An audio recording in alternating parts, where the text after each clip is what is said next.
Why is that? Well, you might, because it's from my profile picture on Facebook. This is the bucket from the drag line, and this is the drag line. And what they used to do up here is this bucket would scoop 150 tons per scoop and make these rows with this thing, with the drag line. And it would turn and it would dump it and make these rows. When it made the rows, then this thing back here would come along and scoop it up.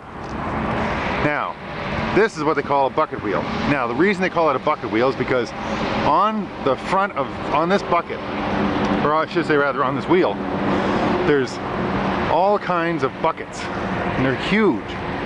And what they used to do is this thing would spin, and when it used to spin, see if I can put this through the cage here, it would spin, and when it would spin, it would pick up oil sands from those rows, and it would pick it up and it would dump it onto a conveyor belt that would travel the whole length of this thing. This thing is monstrous. And when it got to the end, it would fall off and it would land on other conveyor belts in the bottom of the Syncrude mine. And the conveyor belts in the mine would carry it up here to the upgrader.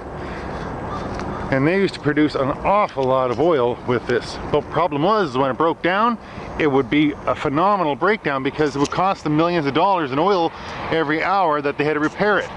So that's why they went with trucks, because if a truck breaks down, they can just replace it and keep rolling, and you're not out any oil. But this is the Syncrude mine over there, and this is a place they call the Giants of Mining. It's like a museum. It's like just a tribute to the old ways that they used to mine up here.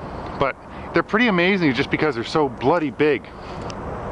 I mean, even like that drag line, there was only 4 of them. They were electric. And they used to run them, like, they didn't run on diesel, they were electric, and they had cables that ran right up to the mine. And but this is what it looks like.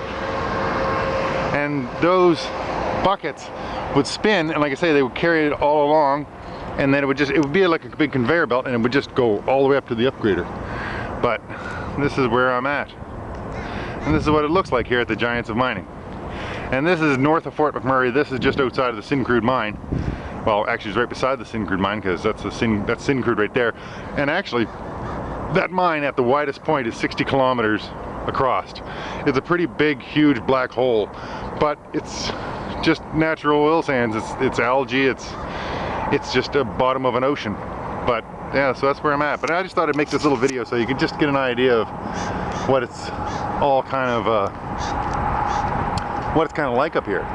Because I take a couple of photographs, and sometimes photos just don't say everything that you know you'd like to say about it, because it is amazing. And even like this bucket, this is what they used to dig into the oil sands with. This thing is huge, you know, like it's just massive. Like, you know, if I stand up on it, like look at the teeth, look, just look at that, look, that's one tooth, and there's a whole bunch of them here, right? So anyway, gang, just thought I'd show it to you. But that's what it looks like. So on that note, I'll let y'all go. Hope you're all doing great. Talk to y'all soon. Bye.